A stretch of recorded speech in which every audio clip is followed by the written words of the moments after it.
Welcome to the Life After Sugar podcast, the podcast that's not just about sugar, but about your relationship with it and also with food and especially with yourself.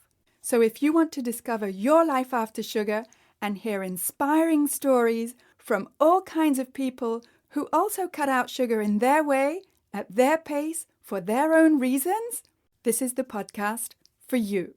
Because when you take away the sugar, you can finally discover the real sweetness in your life.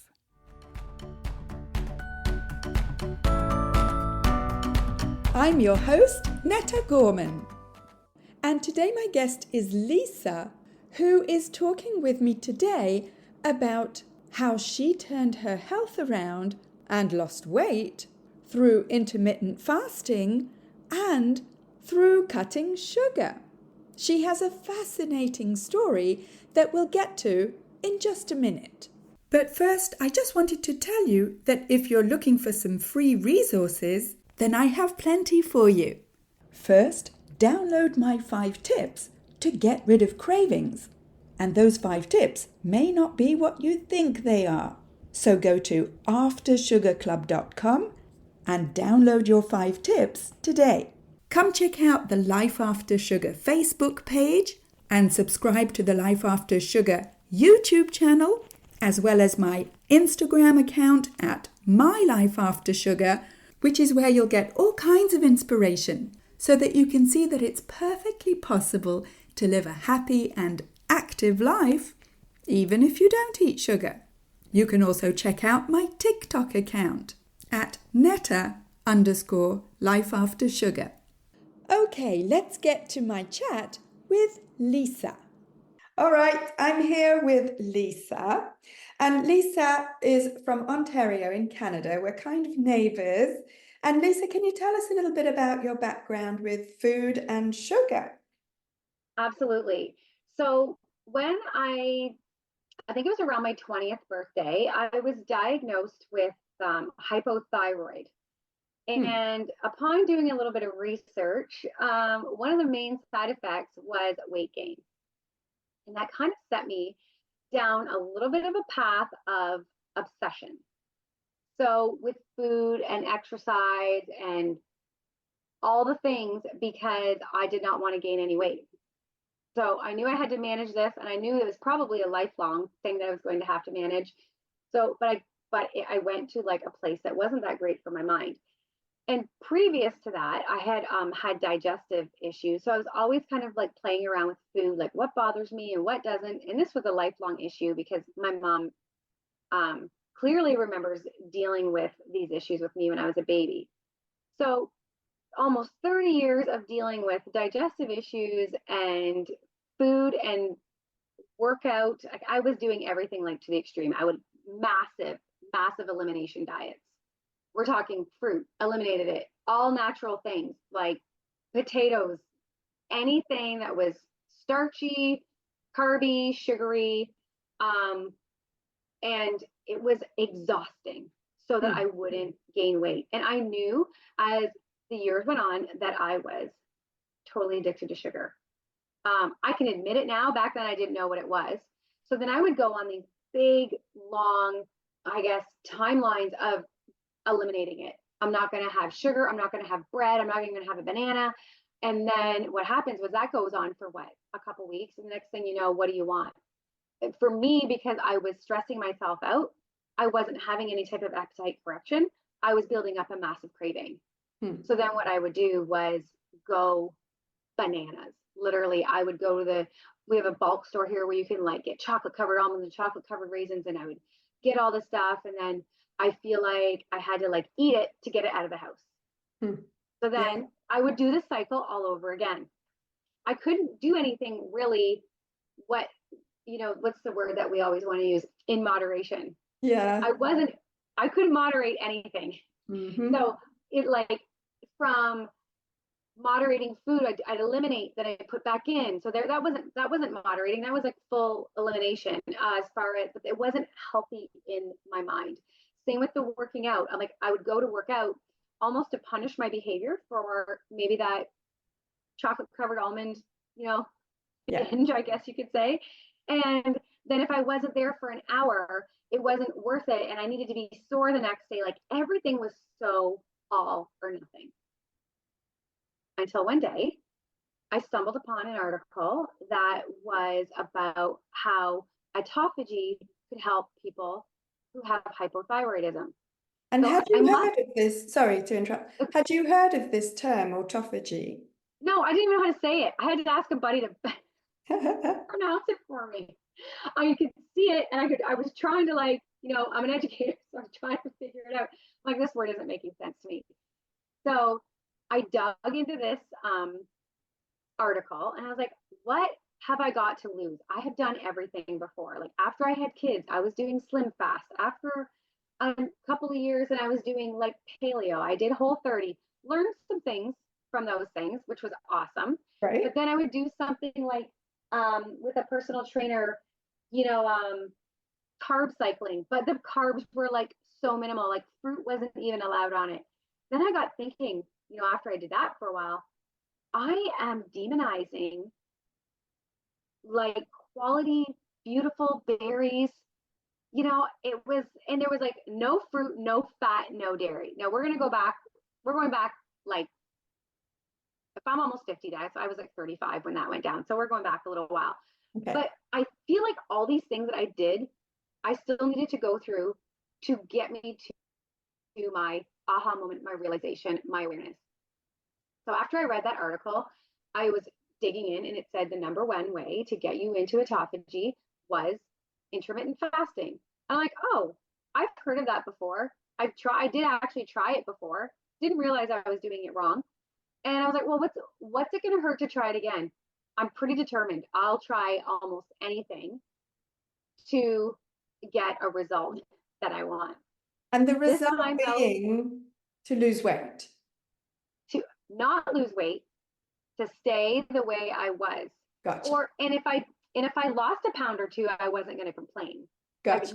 never ever had a weight issue except for I got like in the middle of COVID, the 7 pound puff is what I call it, because I didn't really recognize myself, but it was a lot of inflammation. And I'm dealing with inflammation anyway from the thyroid, from the stress of not wanting to gain weight. Like everything I did was working against me, even though to others I looked healthy on the outside and it looked like I was doing the right thing. Gotcha. And Like, just before you tell us about how this went on, can you, in your own words, says the teacher to a teacher, can you tell us what autophagy is? Because I'm pretty sure some listeners don't know about this concept. so the simplest way that I explain it to people and remember it for myself is kind of like your body is doing what it needs to do to like regenerate or make cells healthy. Kind of like when we're talking about like reduce, reuse, and cycle in class.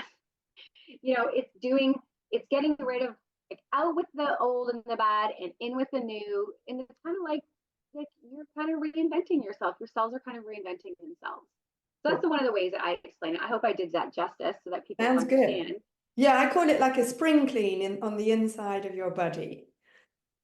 Yeah. So, if something is and it's working for me, I can't wait to tell you about that too. So then I dig deep and I'm learning about fasting again. And this time, things went the right way. I got the right information about fasting clean because the first time I was doing it, I was drinking either hot apple cider vinegar or lemon water in my water first thing in the morning because that's what I thought I was supposed to do to help with my digestion, to keep my weight stable, to blood sugar stabilize, all the things, right? Then I was like, oh, that's why it didn't work for me the last time. I was white knuckling it. And I also didn't realize that when you first start fasting with your body doing what it does, you might actually gain a little bit of weight. And that's okay. It's not the end of the world. But this time it was clean. So just for me, it's water, hot water. I don't, and maybe some black coffee. I don't love tea on an empty stomach. So that part was super easy for me because I didn't have any vices other than sugar in the morning, like coffee with cream or sugar or anything in it. And I chose to dive into my intermittent fasting journey with having a later eating window. So that's where I feel the best. It's very, very, like, intermittent fasting is super flexible. I feel like too, a lot of the research though, and a lot of the things is like, oh, it's just skipping breakfast. Well, no, it's not, because if that doesn't work for you, what if you love breakfast? What if that is your jam?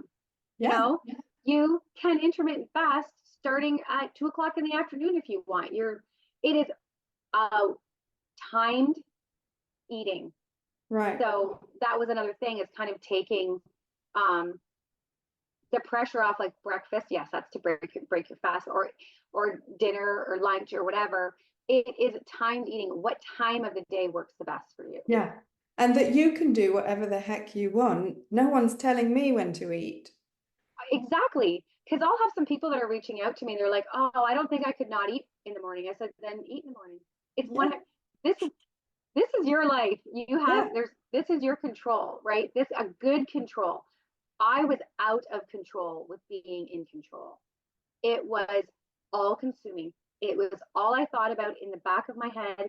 It was like meal prep, grocery shopping, what I was going to eliminate this time to help my guts feel better and to maybe keep my weight where it was. And, this is a unique thing for me, because I listen to a lot of podcasts, and a lot of people have a lot of family history and a lot of, like, past, maybe even trauma that leads them to where they've led. But my history wasn't from my family. Mine was from society, from the era that I grew up in. Everybody, and it's still, I'm glad I didn't grow up in the social media age, but like, I was watching certain shows where the girls were like super thin and like super beautiful, and everybody was, and I think that this happens all the time. We come around, it's a full figured body that's celebrated, and then it's a super thin one. So in the 80s and the 90s, it was like Cosmo magazine and 90210 and all those types of shows that were very influential on my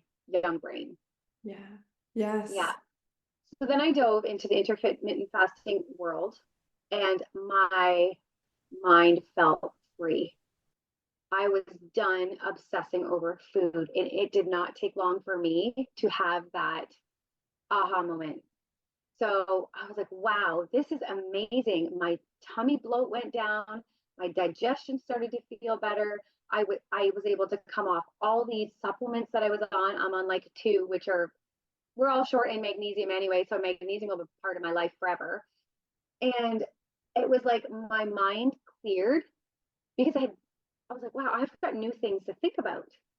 So, and that's when the things with my career came up. That's when the things came up with, I have an addiction to sugar. But then I was like, okay with it, because I admitted it.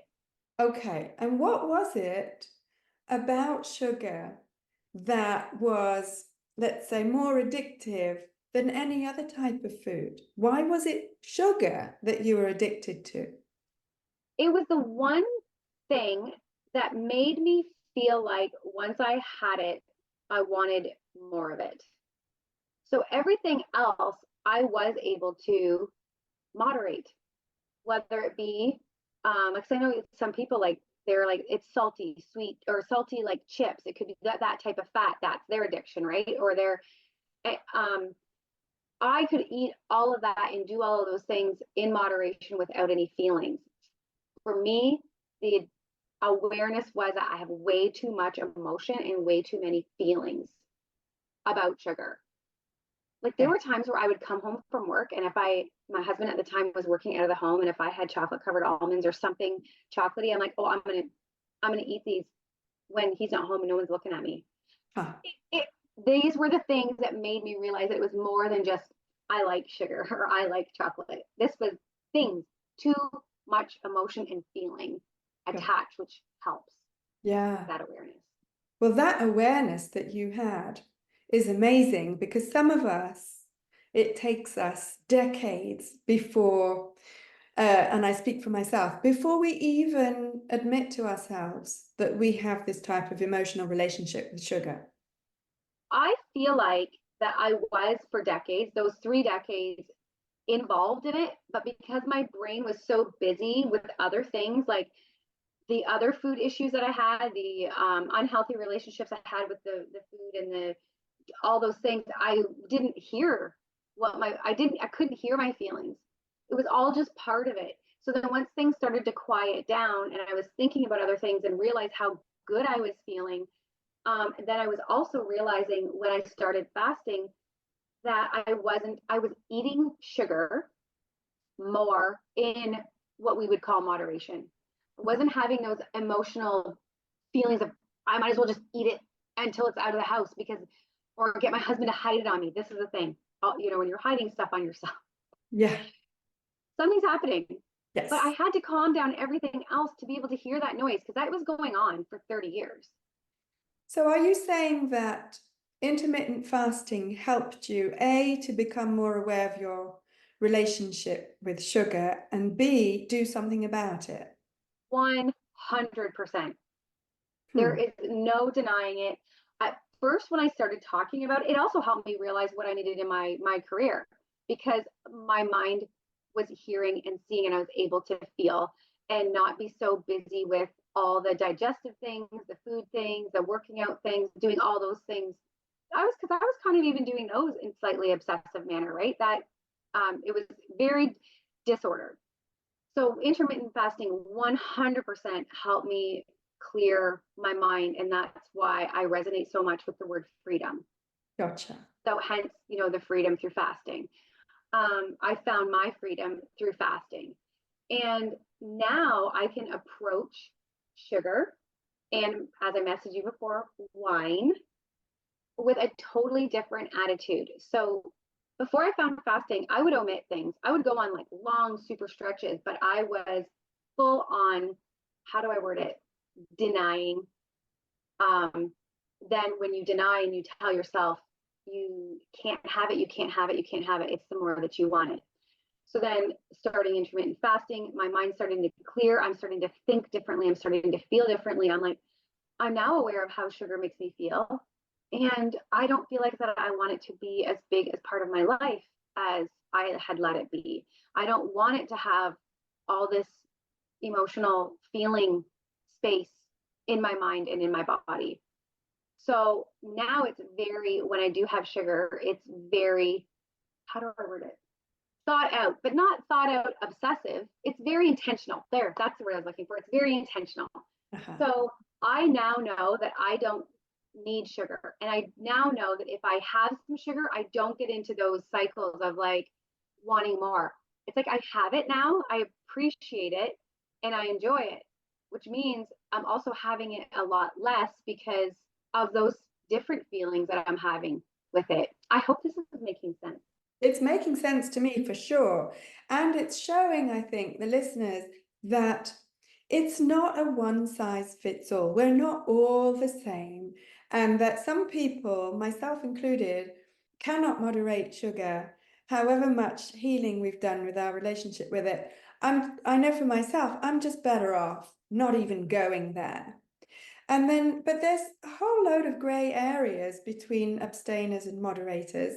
And what I'm hearing from you is that you are able now to moderate sugar in a way that you were not before, thanks to intermittent fasting. Yes, and knowledge that I have gained from the intermittent fasting world, like by finding you and Jen and Graham and the people that are most that I resonate with the most. So before, yes, because it was like that all or nothing approach. So now it's not all or nothing. It is choices versus control. Ooh. So, for example, my son had his 20th birthday last week, and I asked him if there was something that he wanted, whether me make him a special dinner or whatever.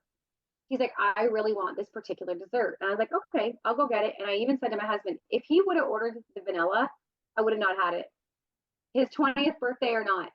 We were still together, we were still visiting, but because he ordered it in chocolate, that's what I do love. I intentionally knew that I was going to be enjoying a piece of that. And if it would have been vanilla, I wouldn't have said anything and made a big deal about it. It's the pressure is off, the chat about it is off, because there was always so much chatter around it. And my mom and I have our birthdays close, and they happen to be all in the same month. July is a good month for us here. Um, I knew for sure what her favorite was for her birthday, and it happens to be one of my favorites. And I'm like, I am having a piece of key lime pie to celebrate our birthdays.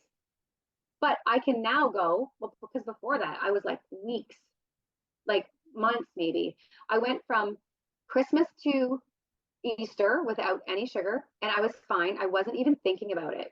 Like it, because before I would be not having it, but I would be thinking about it all the time. I Yeah. can do this calmly now. I can Amazing. do this with like this beautiful intention and awareness now.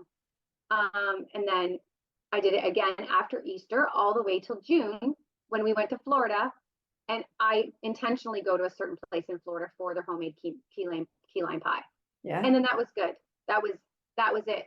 So with this awareness with sugar has come the awareness with wine for me as well.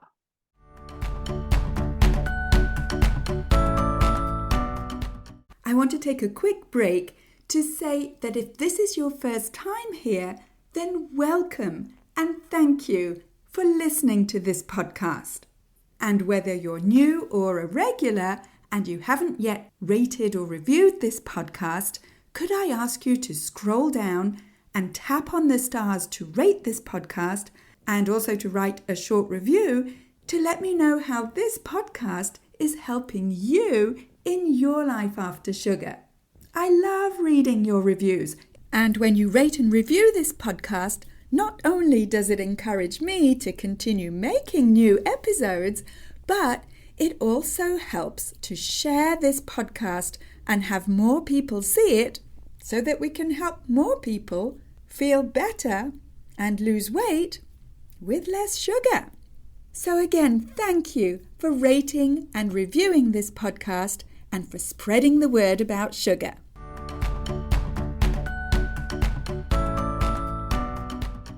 I don't drink often anyway. I am like a maybe 2 to 3 glasses of wine a month type person. But there's times where it's more and times when it's super way less. I just love the flavor of a red wine, but I don't know if it's an age thing and perimenopause thing. I've noticed that it gives me insomnia. Huh. And sleep is very important to me now that I'm living this lifestyle, that because I have such little stress in my life now that when I do not sleep, I'm like, well, that was a bit stressful for me, right? So I'm like, why would I want to do that? Why do I want to have a terrible night's sleep for a glass of wine? Because now it's to the point where it's one glass of wine that will give me insomnia if it's too late in the day. If it's around 2 or 3 in the afternoon, I might be okay, but I don't even want to risk it anymore because the sleep is so terrible. It also makes my lips really dry and I get a funny feeling on my tongue, and it's giving me feelings that I don't care for because Yeah. I'm aware now. And that has changed, you say, over the years, which also goes to show that what works at one stage in your life may not later on. And kudos to you for being flexible enough to go with the flow. Well, thank you. And I'm like, I am proud of myself because, before I would just be like, I don't think I had that great of a sleep last night. And I would never really notice anything about the funny feeling in my mouth, or, alcohol with a lot of people lowers inhibition. So you're eating things that you wouldn't normally eat, or an increased appetite. So then you eat more than you normally would. So this awareness was like, what is more important? This glass of wine or my loss of sleep for a whole entire night? Because the situation doesn't change. If I am with a group of people and we are having lovely conversation, it really doesn't matter what's in my glass. Absolutely. It really doesn't, because your presence is there. Your intention to be engaged with them is there. It really doesn't matter what's in my cup. Quite frankly, nobody cares. You're the one who cares the most. And when you realize that, what are you doing it for? If it's going to, screw up your sleep, or in my case, it gives me a headache, why are you doing it? Who are you doing it for? Mm-hmm. The headache thing is big for me too. That has been since I have been of drinking age. I've always found that it gives me headaches. And then people love to give their opinions about, well, how about you try this wine? It won't give you a headache. Or what if you move to like a clear liquor? I don't need to drink that bad to go and try all these things to see what's going to give me a headache or not. That is not something I'm willing to experiment Yeah, just because it's not that important to me. The taste of a red wine is what was important to me. I liked the flavor. My mouth was actually enjoying it. Um, so my mom did find for me in the Niagara region a non-alcoholic red wine that I have tried and I quite like it. And it looks just as pretty in the glass, and there's zero, like, well, it's like ridiculously low alcohol. But some people don't even want to try that because that might be a slippery slope for them to yeah, be like, oh, well, maybe I'll just have a regular glass, but I know for me, I'm okay with that because they know their limitations and I know mine, and that's what's great about all of us, like being exactly. so different. Yeah. Yes. Wonderful that you know yourself so well. Yeah. So my intentions behind the sugar and the wine now are, is that just like a chocolate bar from the dollar store? So I'm not eating it. I don't enjoy it. So why Mhm. would I eat something that I don't enjoy? Because you do get in this, when you live a lifestyle that's a little bit different, and you're probably going to understand this, you get some questions, you might get a little bit of chatter, or maybe even a little bit of grief. Like, oh, come on, live a little. No, I don't want to live a little. I want to live a lot. Yeah. And this makes me feel like I'm living a lot. Absolutely. That's right. The questions or the comments themselves come from a place that we have to kind of shake up a little bit in our responses. And so, yes, I've had these comments before, let yourself go, have a bit of fun, and I'm like, have we even met? Do you not know me enough to know that I am having fun and that I am fun and I don't need sugar or alcohol to be that way? Exactly. Yeah, it's like, you know me better than that, but then there'd be times where, and my husband can attest to this, when he's always been into health and fitness as long as we've been together. He just didn't have the stuff going on in the back of his brain that I did. His was a lot healthier. He has a lot healthier relationship with food and his body. And now I feel like it's great because we're on the same page, and it's not a secret anymore. I've told my story. I know that it was a very vulnerable time for me to share my story, but it felt so right, and came at the right time. But back in the day when we were like in our 30s, we would go to a family barbecue or whatever, and people would actually watch what we were eating. Oh, and joke with us. Sorry, there's not enough chicken or eggs here or whatever. And I'm like, when do we start to keep our eyes on our own plates? And I think that might be a grim saying. I can't remember, but it's true because I am not going to the barbecue and judging what you're eating. And no matter what it looks like, I don't even know what it looks like. So I'm not looking at your plate, but I feel like there was always quite a few eyes on us. And then my husband and I had even discussed how then the pressure came, well, with people watching what we're eating, and then we're maintaining a certain level of fitness, then that level was almost expected. Then that became it. They didn't do it to us, though. We allowed that pressure to come in because there is no such thing as really blame. We allowed those thoughts to come in and overtake. So we had to work on ourselves for that because responsibility is a huge key Hmm. of, being responsible for yourself when it comes to these things. Because it's super easy to say, well, now I have to eat like that because it's expected of us because everybody's looking at our plates. Well, that's none of my business or their business either. Like, our business is to take care of ourselves and our thoughts to the way that works the best for us. And that So, self-confidence takes mm-mm, some work, not all of us find it that easy to fly in the face of, societal expectations, other people's perceived judgments of us. It's tough to stand up for what you believe in, what you do. It's not an easy thing to do, is it? Or for some of no. us, it's not. And some people are really, vocal in their opinions. And um, luckily, I feel like I've got the gift of gab, so I'm good with just stating how it is, right? And you don't have to be rude, and you don't have to feel like what's the word? You don't feel like you need to justify it. I don't need to justify anything that I do when it comes to my health and my fitness and all of that, because I know now that I'm doing it from a healthy place, a place of love, a place of self-care. I do feel like, though, before I found intermittent fasting and this way better relationship with alcohol and sugar, that I did feel like I was justifying it. There was, now it's less words to get my point across. Before it was a lot, because I felt like that justification, like, because I wasn't confident. Yeah. Yes, I think you need some experience behind you of feeling so much better to feel that you've got nothing to justify. There's no big speech necessary, but it's a process, right? Yeah.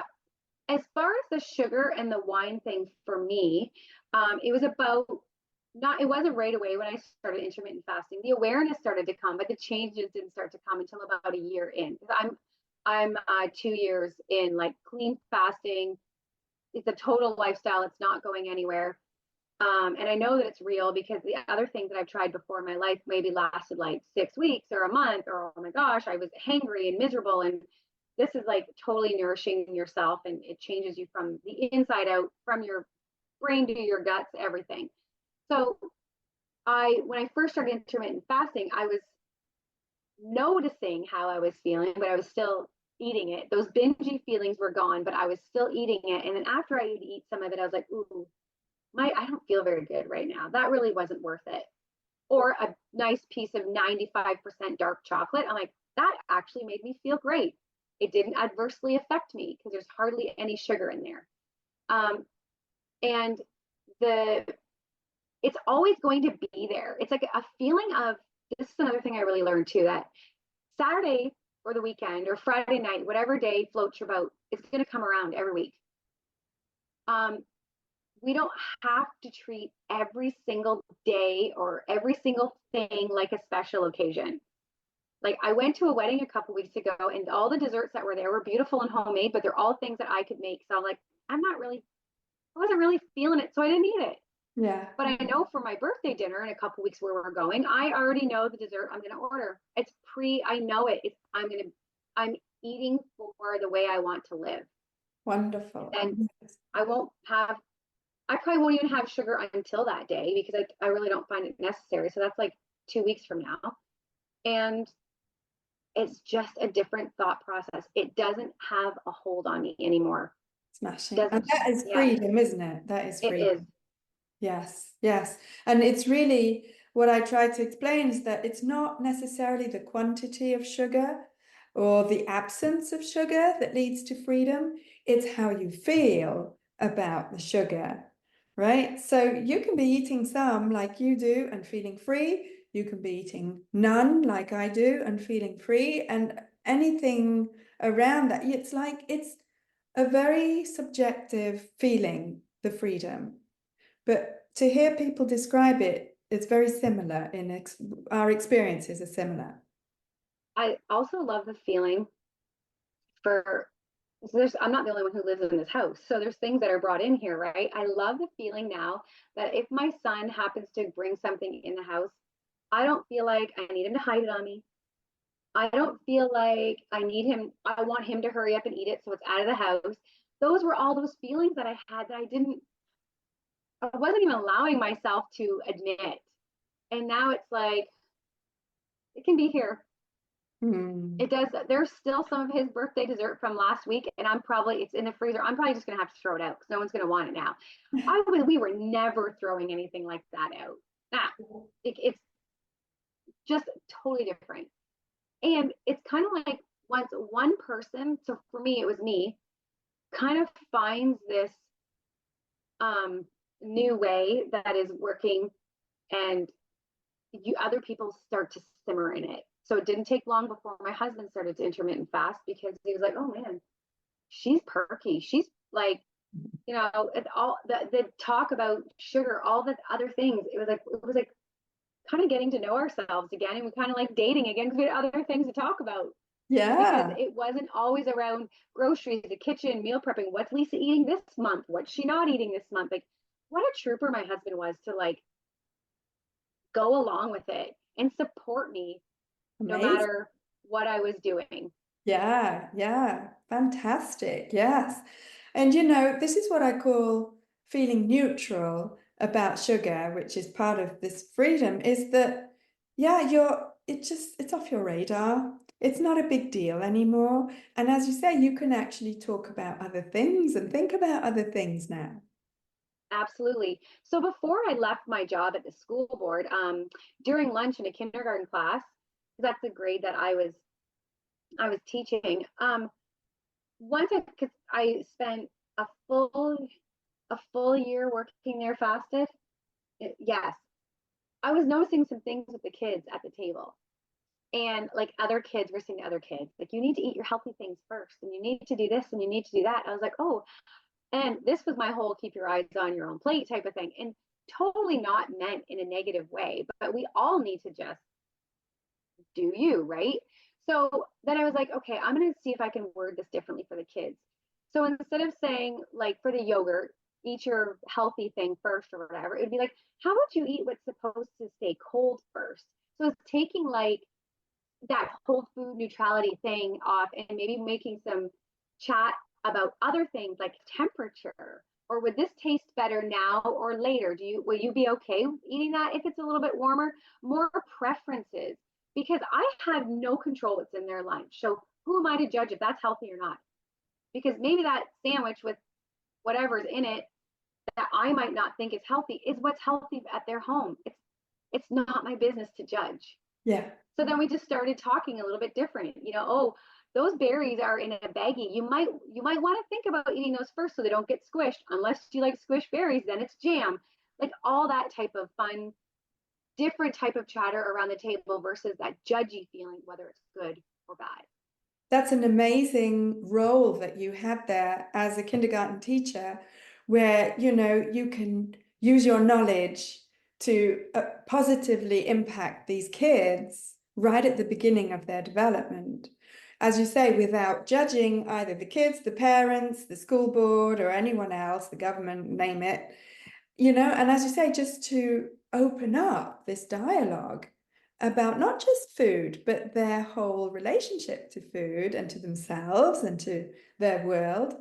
That's, I think, as teachers, that's our role, is to give all these options to the kids, whatever their age. And once I became aware of that, and I noticed that how I was just naturally talking and coming out with these things, I kind of even surprised myself one day. I'm like, huh, that that that worked. And now I want to bring that to adults, because I have a lot of people. My mom's an intermittent faster, but sometimes she'll even say, oh, well, I probably shouldn't have had that. I'm like, well, wait, if it was in your window and you chose it, in your eating window, and you chose it, then that was a choice you made. You should have had that because you chose it. So we're once again like taking the good and the bad. Or let's put in, okay, so now that you chose that, did you take note of how you felt after you ate that? If it's giving you some feelings, then that's probably the reason for you to either eat more or eat it or not eat it again.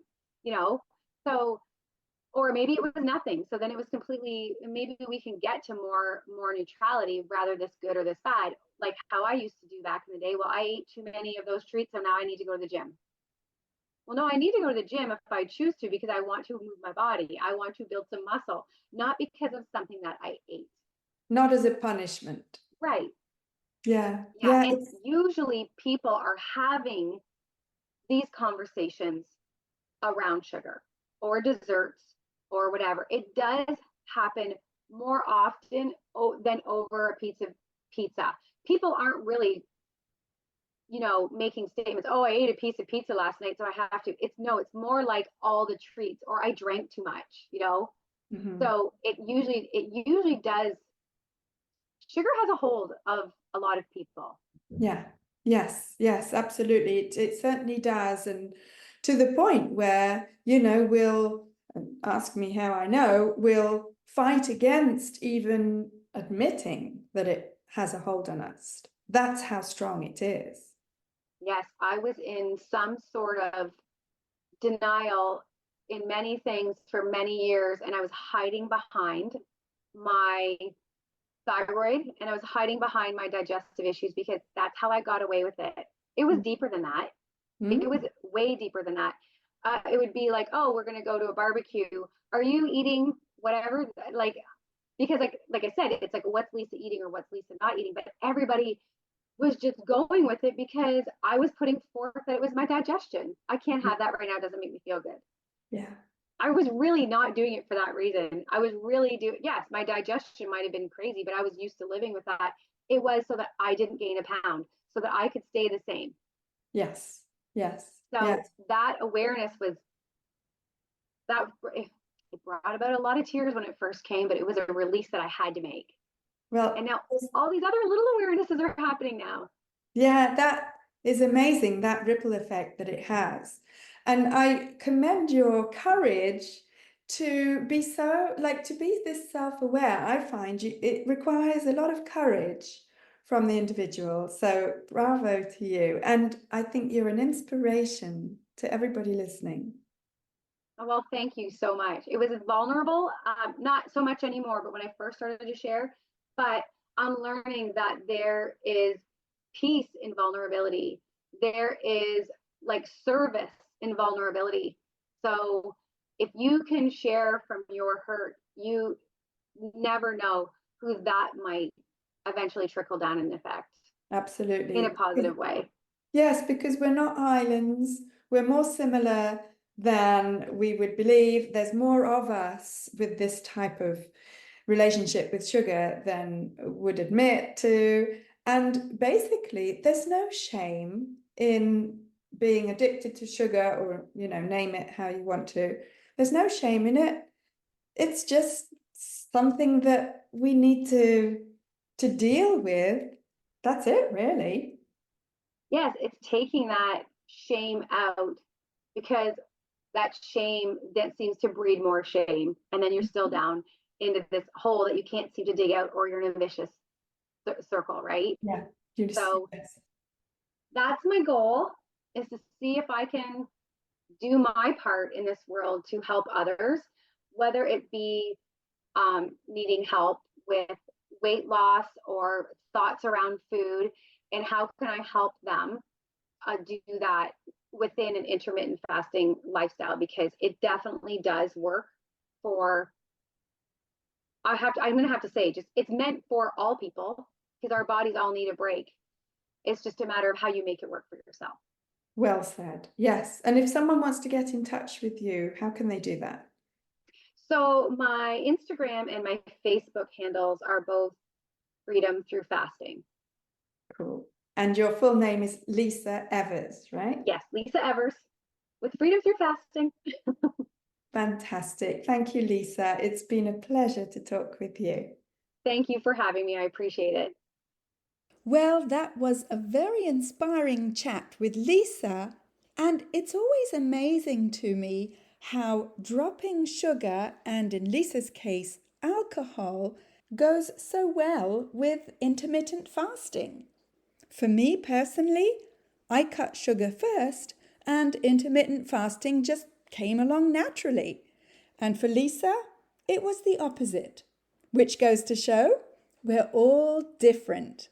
But there's so much confusing and contradictory information out there. How are you supposed to know what's right for you?